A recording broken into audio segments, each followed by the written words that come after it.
Welcome to The Digital Patient, where we discuss the latest advancements in digital patient engagement and share stories from the front lines.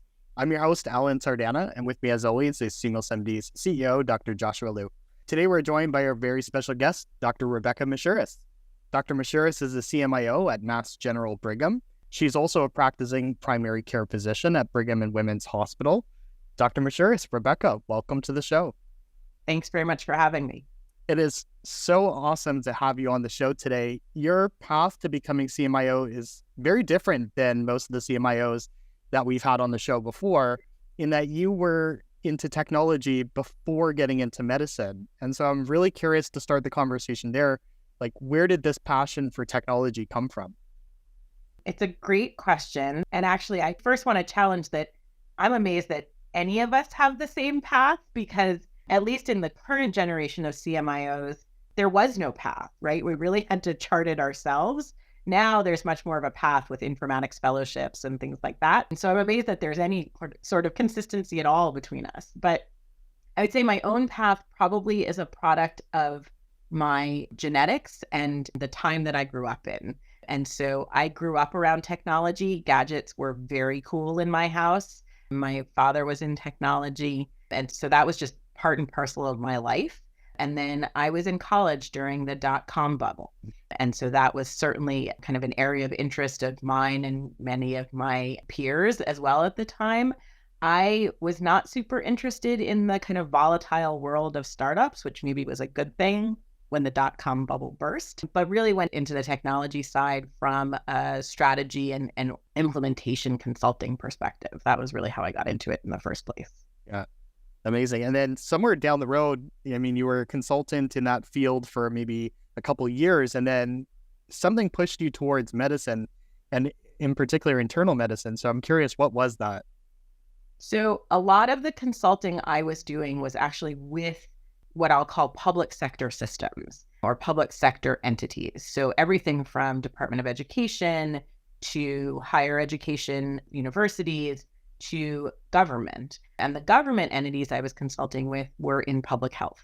And so it was everything from hospitals to, local departments of public health. And I think through that, really realized that I wanted to be the doctor on the other side of the table, really having the impact on the ground with the patients, using the technology, but really much closer to actual patient care. So I worked in consulting for a few years, went back to school, and went into medicine. My evolution to internal medicine was not straightforward either. There was one point I was going to be a neurosurgeon, and then I was going to be a pulmonary critical care doctor. This was during medical school when you're just trying to figure out who you want to be, right? And then really came to internal medicine because I really was taken to this idea of taking care of the whole person and doing it longitudinally. Yeah. So not just taking care of the whole person when they're super sick in the intensive care unit, but taking care of the person over the course of their lifetime.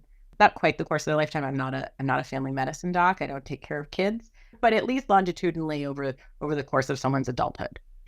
That's awesome. And so I'm curious now, looking back, it's a two-part question. One, would you do that same path again, or would you recommend that to others? And then part two of the question is, how do you believe that the combination of coming from a tech first kind of background and then merging it with medicine, how do you think that's influenced your approach moving forward with healthcare tech? Mostly I recommend to people to do what they want to do, to what intrigues them and what excites them. For me, it made a lot of sense to do it that way. I think once I then got to medical school, I was no longer 22 and right out of college. And so I had a much clearer idea of what I wanted to do in medicine and how I wanted to impact the field of medicine, and also a much better idea of how I could use technology to do that, as opposed to coming in straight out of college with maybe not so much experience, real world or otherwise, and trying to figure it out from there. So I think there was definitely an advantage to coming into medical school, having lived in the world for a while and taken that approach. I think also, right, having seen how technology could actually impact clinical care before I was in clinical care meant that once I got there, I was able to really have some insights into how the technology works and then draw it even further into the clinical realm, really understanding at that point, right? Where were the pain points in clinical care delivery? What were the challenges we had? And how could the technology come and sit in that space and try and solve some of those problems? Yeah, I think it's so fascinating. I think a lot of people that I've met who've started medicine later on in their careers, they enter their training with a lot more intention about the type of care they want to do, or maybe at least the life that they want to lead and their purpose and all that. And it's interesting because you may end up picking a totally different specialty than you would if you had just gone straight into medical school after undergrad. It's fascinating. Today's episode is brought to you by DeepScribe, AI clinical documentation that physicians and health systems love, documenting specialty and complex care with ease and precision.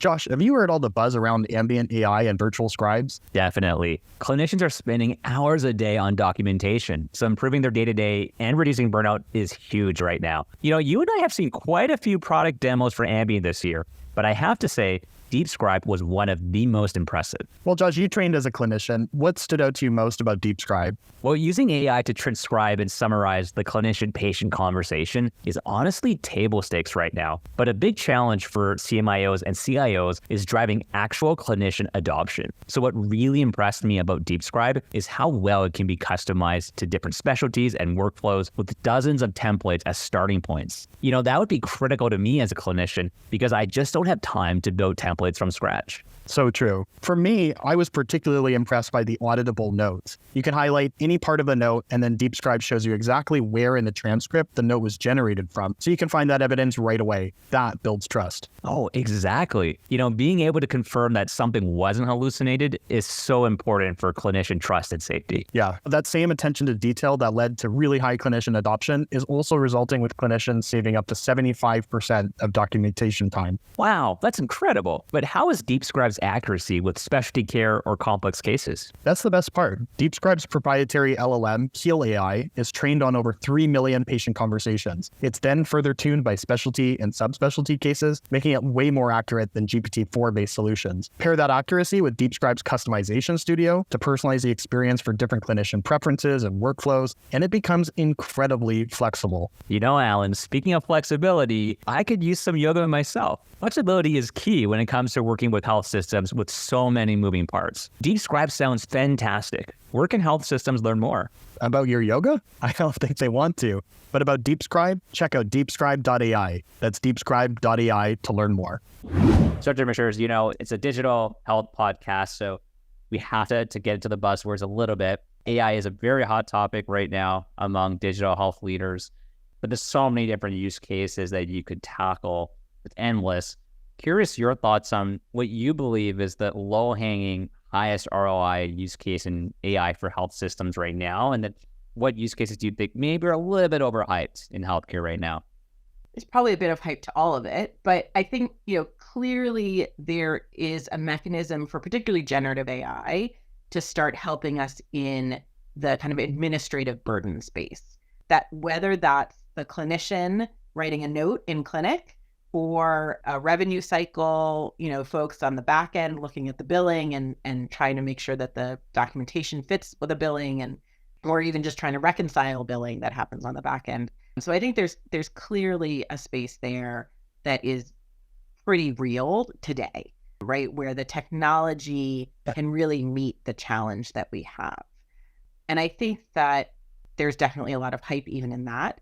But that feels very tangible to me today, where you could actually go out, find a company or build a system that could actually address those challenges. So that gets at kind of potentially at burden and burnout, right? And a lot of the potentially workforce challenges that we're facing in healthcare today. Again, not just clinical workforce challenges, but across the spectrum of healthcare delivery. For sure. So Dr. Mishuris, I've actually also heard in a previous podcast, you were talking about generative AI for patient portal messages, maybe drafting some of those. But I think you have a really unique perspective in this area. So I'm curious to get your thought process on guardrails for some of these generative AI initiatives, just to, make sure that it's not taking away from the patient-provider relationship and it's not just fully, out of the provider's hands. What are your thoughts there? Yeah, and this gets a little bit to trying to temper the hype, I would say, and being really purposeful in our evaluation of these tools in how they have an impact on care delivery. And so I think it first has to start with, what are we trying to achieve, right? If you're trying to achieve a decrease in provider burnout, you're going to look at one set of tools and one set of outcomes. If you're trying to achieve a hard ROI around coding, you're going to look at a different set of tools and a different set of outcomes. And so, those are things where, again, probably pretty close to reality today. If you're trying to make sure that everyone is adhering to evidence-based medicine all the time and actually, decrease mortality, either inpatient or outpatient, first, there's a lot of hype around that right now. I don't know that the technology is actually where we need it to be to fully try and address that space.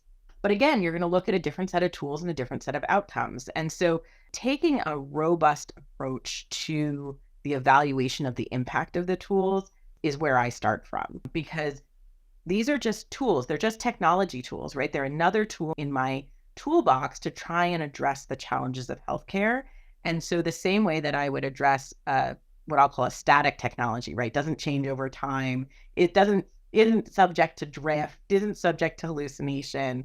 I want to know, is it working? Is it having the impact that we intended it to have? Is it addressing the challenge that we need addressed? And so if you start with that, right, you've then automatically put up your guardrails, because you want to make sure that it's having that impact and not some other impact, right? Unintended consequence of the technology. And so as we look at things like using generative AI to draft responses to patient portal messages, we're looking at, is that decreasing the burden on the people who are drafting those messages and reviewing them? But what is it doing to the patient experience, right? How does the patient perceive those messages? And do the messages actually help further their care, or do they actually just engender more questions? And so it's looking at both sides and making sure that you're looking at, again, kind of what you're trying to impact, and then also for any unintended consequences. I think importantly, right, thinking about how do we responsibly use this technology?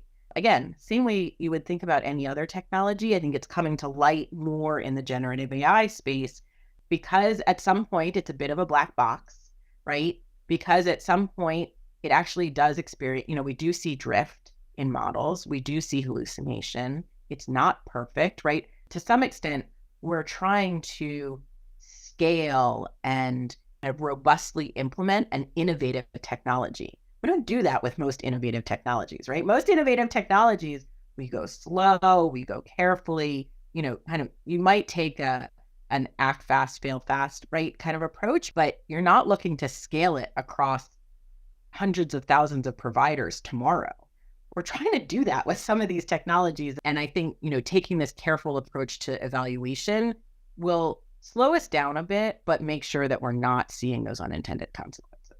You had a really good point about, even if, let's say, we're using generative to draft patient portal messages for clinicians, and maybe we measure improved well-being, maybe we measure time savings for the clinicians, but then there's the counterbalancing measures of how has it impacted the patient experience, and has it actually improved their care and moved the ball forward for them?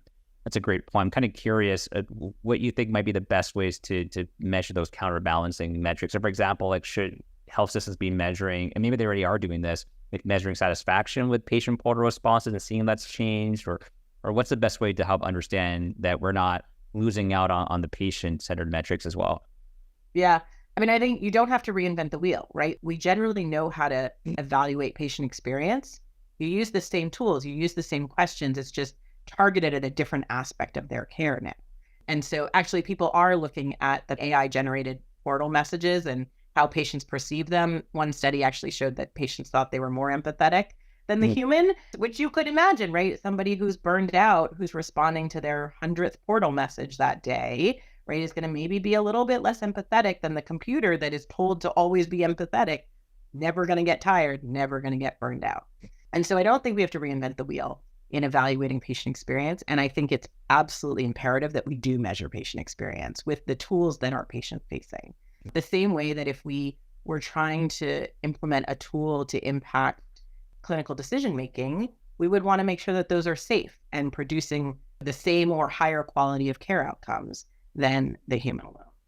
One of the things that we know is that for a lot of tools, it's not one size fits all. And so, for example, when it comes to generative, there was a study recently from Stanford where they looked at using AI to draft the patient portal messages, and they saw differences in both the usage and satisfaction between different types of frontline clinicians. So, for example, in primary care, the pharmacists loved using it way more than the primary care nursing staff. I'm curious so far for some of your generative initiatives, have you learned anything in terms of, hey, these tools have been really well received by certain specialties or clinician types, but not so much in others, and any insights as to why you're seeing some variability in uptake? Yeah. So I read the same study, and the variability was really interesting. And to me, it meant that we need to, again, kind of be careful about how we're implementing them, and that they aren't going to work for everybody, right? And not only by specialty, right? Like they're not going to work for every provider type or every clinical domain. And that's part of the work of understanding these innovative technologies is where are they working, right? I keep talking about, I want to understand what's the phenotype of the provider that is really going to benefit from ambient documentation so that I can then really understand what that provider type is and provide them support with starting to use those technologies, because we know on the back end, it will be that much more impactful for them than for your average provider. What we've learned so far is that there's probably some sort of curve. I don't know if it's a bell curve or a sine wave or what, but some sort of curve related to burnout, where there's a threshold of burnout where you're so burned out, it's not clear that any one intervention will help you. But then there's somewhere along that curve of burnout that it's clear that ambient documentation is going to help. But that has to be paired with why you're burned out, right? And burnout is so multifactorial. But if you have someone who is burning out or kind of early in their burnout stages, where some portion of their burnout is related to documentation burden, this is clearly going to be a huge win for them. It's not a panacea. It's not going to completely erase all of the other things that are contributing to their burnout, but it's going to give them some space to breathe. Where, I've had providers who've used these technologies now for just 2 days saying they're no longer quitting medicine, right? That is, I'm willing to just put that on a slide, right, as my ROI analysis. So there's clearly evidence that, kind of anecdotal at this point, but about to be data in a few weeks here, that these technologies are going to work for some people. I think the other space has to do with the type of clinical care you're delivering and the extent to which the large language models have been trained on that kind of clinical care. So I can't actually tell you which specialties yet because we haven't run the data yet, but just from anecdote, right, it's clear that there are some specialties where the large language models are just better tuned to the type of clinical encounters that those specialties might have and are better able to summarize the visit and create an assessment and plan than some other specialties where I suspect that just the large language model didn't have enough data to train on. And as time goes on, as more and more people start to use it and the data balloons, it will actually get better, right? As we train the models more. But right out of the gate, I think we are going to see some of this differential. But again, even in those specialties, if you have someone who's burning out, where a lot of their burnout is related to documentation burden, it still might be helpful, right? It still might be better than nothing. And so, again, that's what we're trying to figure out and tease out from the pilots we're doing. And sorry, can I ask you, so with Ambient and Scribe specifically, it's exploded in terms of the number of solutions and companies that have sprung up, especially in the last year or so. And so for other health systems who haven't, done this yet, who haven't gone through an evaluation yet, how do you think about criteria around picking the right kind of technology for a health system? Because on the outside, someone who's not in that space, it looks increasingly commoditized, but there's got to be some specific dimensions that you find to matter most. So what would you advise another health system leader trying to figure out how to best evaluate the options out there? Yeah, it's a great question. And again, I'm not sure that it's all that different from evaluating any technology, right? And so you gather your clinical or operational requirements and you gather your technical requirements and you go out and you see who meets your requirements. And you're going to have things that are must-haves like privacy and security. And you're going to have things that are really, really nice to haves, maybe like integration with your EHR workflow or availability on certain other platforms, certain, mobile device platforms. but it really has to do with your system's needs, and which may differ, pretty drastically between, for instance, a community health center in the suburbs somewhere versus a large academic medical center in the middle of a city, right? Their needs are going to be drastically different. So what they're looking for is going to be different. You're absolutely right, though, that this market is exploding, which is what we see in these kind of immature, innovative marketplaces, right? Where you see a ton of companies coming out all at once. And then over time, we will see that rationalize to probably, maybe a handful of vendors in this space that have differentiated themselves for different reasons, right? Someone's going to integrate really well with a certain EHR or another EHR. Maybe there are a couple that are specialty specific, where maybe there are a couple of specialties that just, general large language models are not good enough for. And so we see a couple in specific specialties come out. We're going to see probably different price points, different backers, different funding mechanisms, things like that. But for now, I wouldn't approach it any differently than you approach evaluating other technology vendors.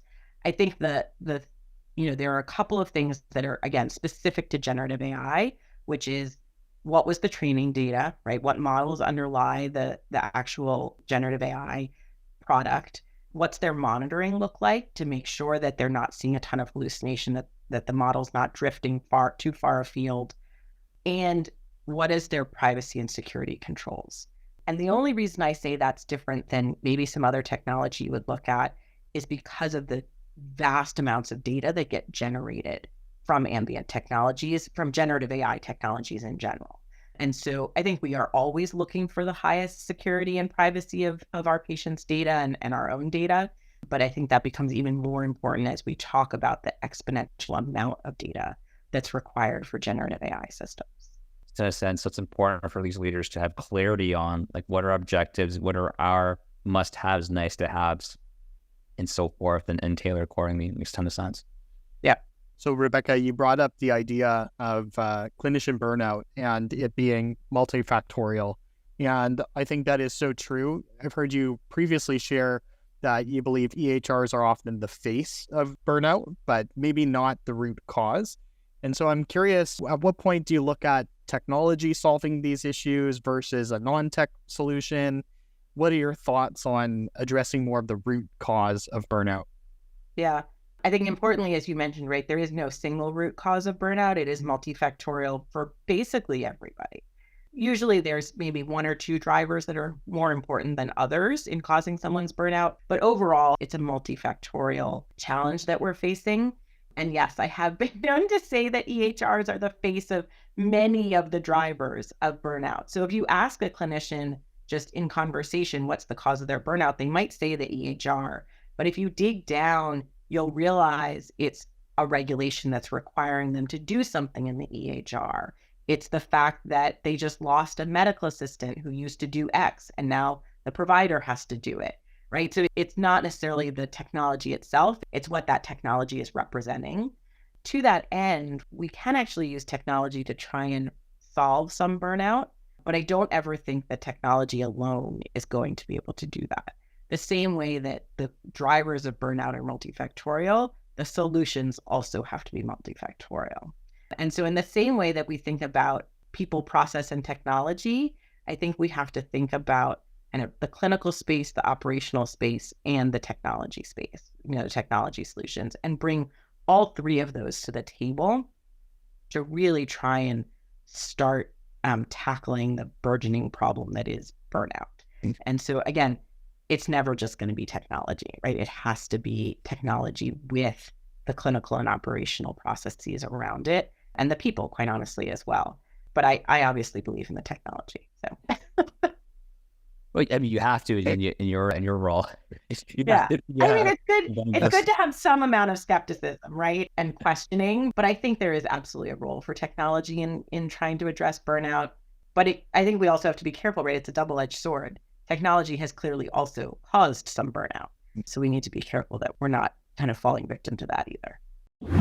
Today's episode is brought to you by Seamless MD, which enables health systems to digitize patient care journeys, leading to lower lengths of stay, readmissions, and costs. Josh, you used to be a doctor. Did you ever feel like patients showed up unprepared for surgery? Or maybe you felt like you were sending patients into a black hole after discharge? All the time. We give patients paper and verbal instructions, which are so easy to forget and really hard to follow. And we have no idea what happens to them outside the hospital. So what happens? Well, because we worry about them, we keep patients in hospital longer, but that drives up length of stay and lowers throughput. Plus, after they leave, patients get readmitted for infections and all kinds of problems that we could have just caught earlier if we monitored patients. What if I told you there was a way to give every patient a virtual companion so you could automatically engage and monitor them through a surgery, a cancer journey, or a chronic care journey, and drop the length of stay, increase throughput, and lower readmissions? Gosh, Alan, that would be amazing. So that is exactly what Seamless MD does. It allows health systems to engage patients on their own phone, tablet, or computer with automated reminders, education, and symptom monitoring. Basically a GPS through any healthcare journey. That sounds fantastic, but does it actually work? It does. Health systems have done over 40 studies and evaluations showing how they use the solution to reduce length of stay by 1 to 2 days, readmissions by up to 89%, and costs by over $1,000 per patient. But how does that work with my EHR? That's the best part. Seamless MD is the only solution in this space with direct integration partnerships with Epic and MyChart, Oracle Cerner, and Meditech. Well, I am getting a colonoscopy soon, so I really need something like this. Where can my health system learn more? Well, Josh, thanks for letting me know. Your health is very important, and endoscopy is just one out of the 50 plus out-of-the-box care plans available today on Seamless MD. Go to www.seamless.md. That's www.seamless.md to learn more. Do you ever worry that generative AI may prevent some of our up and coming trainees from having the full education as a clinician? I'll give a good example. So someone like yourself who's been practicing medicine for a while, you know how to write notes. You've written thousands of notes. You've documented all kinds of things. And so for you, adding in generative to take some of that administrative work away to summarize, you haven't really lost any clinical skills. But for folks who've never written a note, never had to organize their thoughts into a concise, assessment and plan and write it down, and now they can just go straight to, I've done the encounter, a model's been highly trained, it'll summarize the note. In fact, at some point, it's going to recommend the assessment and plan for me. That's best practice. I don't have to really think for myself. For you, that's fine because you've done that thinking decades before. I'm a new trainee. I haven't had to really do it yet. Oh, I don't have to anymore. Might that be a bad thing? It could be a very bad thing if people approach it that way. Absolutely. Because I don't think it's that they don't have to think anymore. I think it's that we have to train in different ways so that people think differently, right? Because we will at some point, right, have that decision support that will help us formulate a differential diagnosis and make sure you don't miss the rare zebra, right? Which people miss because they're rare, right? And help you in making sure that you're practicing evidence-based medicine. The evidence changes dramatically all the time. And there's no way that any single human would have all of that knowledge in their head. And so it's going to be able to help us be better doctors. But I think that's the key. Help us be better doctors, right? Not replace us. And so there has to be a shift in how we train medical students and residents to do that thinking, to do that critical clinical thinking without having to write the note. So you're absolutely right. When I trained, I was trained to write down the HPI, write down the physical exam, write down all the hard, data evidence, and then synthesize it as I was writing my assessment and plan. And that's how I have always practiced. I'm no longer doing that synthesis as I'm writing my assessment and plan because it's being drafted for me. And I don't want to wait actually until that draft comes back because I know I will be subject to bias, right? Yeah. That this is already written for me. So I'm going to forget about something that maybe I would have brought to the forefront had I not seen it written already. And so I'm now doing that kind of critical thinking in the room with the patient, actually, where I'm talking about, these are the 3 things that could be going on. I think it's most likely to be X, and here's what we're going to do first. That may scare some patients because it becomes clear that medicine is still part art in addition to science. But for other patients, I think it's actually making them feel more involved in their care. And for me, it's allowing me to continue to do that critical clinical thinking without doing it as I'm writing my note. Now, again, that means that we're going to have to train students differently. Now, maybe we still train them to write their own note first so that they learn how to do that critical thinking, but then we train them how to be essentially data analyzers or navigate the note that is drafted to add in their clinical acumen on top of that. How far do you think or how soon, this is probably inevitable, do you think we can bring generative closer to, let's say, the inpatient environment? So maybe you're doing this already, but I haven't yet seen anyone talk about, hey, I'm rounding on patients, at 6 a.m. and ambient is listening in, so I don't have to write every, note down. Is that happening anywhere yet? Do you know? Yeah. We are actually using generative AI for ambient documentation across all care contexts: emergency room, urgent care, inpatient, certainly ambulatory. So we are doing that work.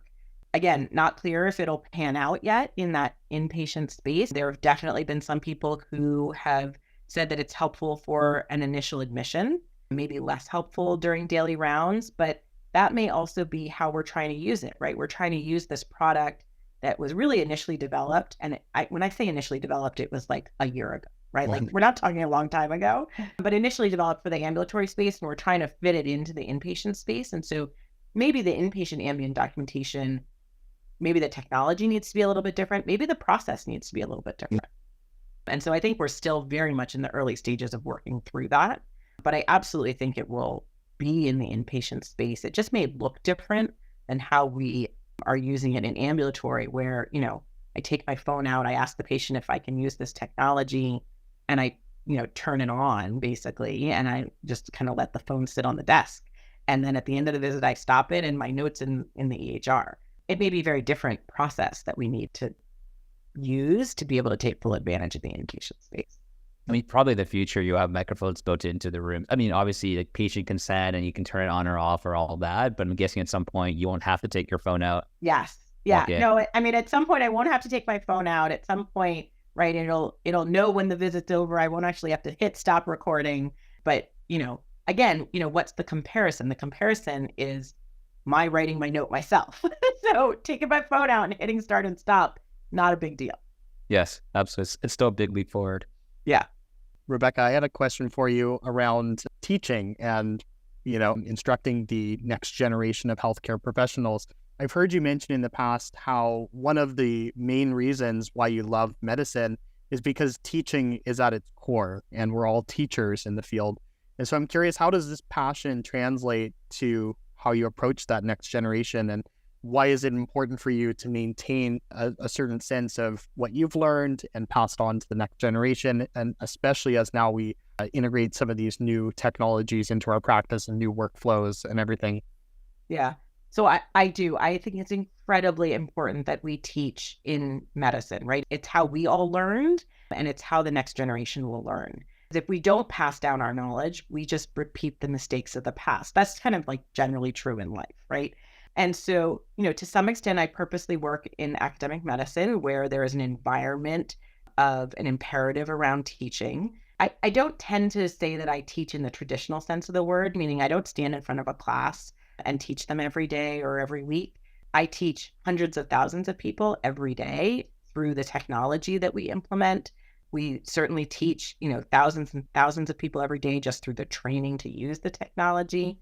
But it's really important to me that that's part of the culture. And I think, again, part of my own imperative around these new technologies is that we share what we're learning and that we teach through dissemination of what we're learning, whether that's presenting in a meeting or publishing a paper or going on a podcast, that we're sharing information so that we're not all reinventing the wheel. And that, I obviously genuinely buy into the idea that, two heads are better than one. And, the more we can have people thinking about these challenges, the better we will all be. And so, yes, I think it's incredibly important that we teach in many different ways. And, from a digital technology perspective, change management is a huge part of what we do with any technology. That's teaching, right? Change management is teaching, whether you're teaching someone where to push, right? Like which button to push, or even more importantly, how to incorporate it into their workflow. that is teaching. And I think we need to acknowledge that that is a form of teaching that many of us, all of us in the informatics field are doing today. Right. Can I ask you, what would you say is either maybe the most surprising or the most important thing you've learned teaching clinicians to adopt new technology? I think the most surprising thing is that there are people who are just total technophobes and totally unwilling to embrace something where I can show them evidence that it will benefit them, and they can't get past the fact that it's technology in any form. That has been surprising to me. Now, maybe surprising to me, maybe because of how I grew up and the fact that technology was always cool in my house and, the environments I've put myself in. But that has been surprising to me, that there are people who just, kind of a priori will reject something because it's technology. But we have to get through that, because quite honestly, those are usually the people who stand to benefit the most. And so again, figuring out how to make it part of their workflow, how to make the technology to some extent invisible, right, becomes really important with people who are apt to reject technology for being technology. I think one of the fascinating things is that, and those same people, probably grew up with some types of technologies and they're comfortable with that because they grew up with it. So it's almost like in their minds, they are not comfortable with technology, but they clearly are because they grew up with some of it. It's just the new ones that they're just, there's a barrier there. Yeah, they're not comfortable with change is really what it is. Right. And I think to some extent, we're all uncomfortable with change. That's why there's like a whole discipline around change management. But I think there are some people who are more apt to embrace it than others. Right. That's not surprising, right? That there are going to be people who take to it more readily than others. That's not surprising at all. But the fact that there are people who just would say, no, not for me, without even seeing it. Well, what do you found to be the best way to convince the skeptics? Is it more about close peers that they respect getting benefit? Is it evidence and data? Like, what tends to sway people the most who are skeptical? Yeah. So when I was earlier in my career, I thought it was data, right? To say like, you practice evidence-based medicine. This is evidence-based technology, right? Like it works. Here's the data to show. It's not data. It's their friend. It's their colleague telling them that it worked for them. And so, that is part of change management generally, right? Finding out who are your stakeholders, who are your champions, and making sure that those people are going out into the world and being those champions. But it really does end up being that personal connection that people trust the most. Again, makes sense, right? We're human. We thrive on personal connection just as humans. So this is no different.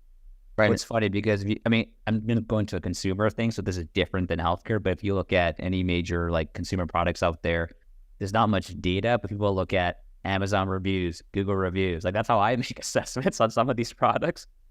What other people think? It's so fascinating. Yeah. Is actually just double clicking on the idea of finding your champions. I'm curious, are you actively always looking for champions within your organization?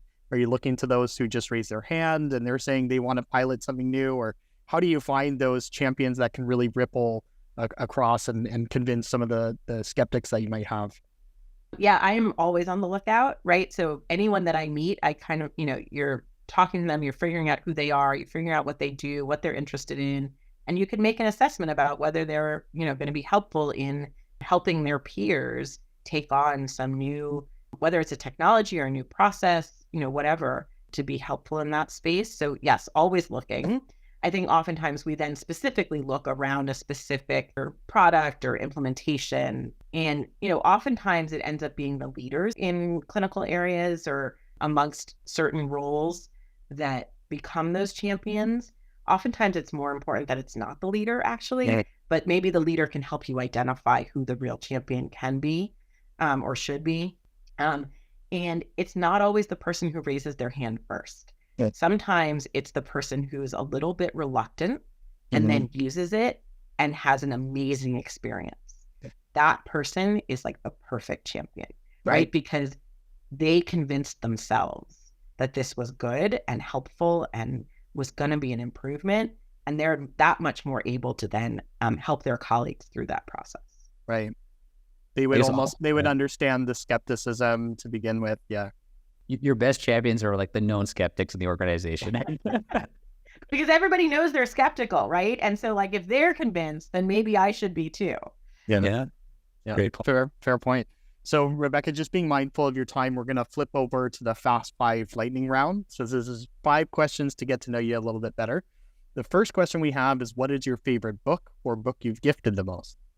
So I would say my favorite books are John le Carré novels, but I don't gift those because not everybody's going to take to like political thrillers. Right. I gift a lot a book called Ask for It, which is about women in leadership and making sure that women are promoted as much as their male colleagues are and how to enact that. So I find that, women often have a lot of mentors, but not a lot of sponsorship, not a lot of promotion. And so I find that to be a good book. Yeah, awesome. Question 2, who is a person either dead or alive who you'd love to meet? Oh gosh, I think Dr. Fauci. I had just had incredible respect for his career and certainly his leadership over the last few years. So I'd probably do some fangirling if I met him. Amazing. Question 3, would you rather have super strength, super speed, or the ability to read people's minds? Oh goodness. I think super strength. Yeah. Super speed seems like we all go too fast to begin with. And I don't know, reading people's minds might be really troubling. Right. Yeah, fair enough. Question 4, what is something in healthcare you believe that others might find insane? The fact that I still have a fax machine in my office. Right. Yeah. I mean, it's a little crazy, right, to be talking about generative AI. And yet, last week, a patient had to fax me a form that we then had to fax back to them. Question 5, if you could travel back in time to any event or moment, what would it be and why? Oh my goodness, so many options. I think in the US, at least, February 2020, before the world shut down. Oh, wow. And just enjoy things a little bit longer before the world as we knew it changed. Yeah. I love that answer. That's great. And there was a little bit of a theme that I've caught throughout the conversation, which is to take time for patients and slow down. And we're living in such a fast-paced world. And it's so funny because you're right at the center of it and you're moving so fast with all these new initiatives. But I love that advice to really take a moment and breathe on it. Thank you so much, Dr. Mishuris, for coming on the show today. That's a wrap for this episode of The Digital Patient, hosted by SeamlessMD. You can follow us on Twitter at SeamlessMD. And if you like the podcast and you want to learn more, visit www.seamless.md. Dr. Mishuris, Rebecca, again, thank you so much for spending some time with us. Thanks very much for having me.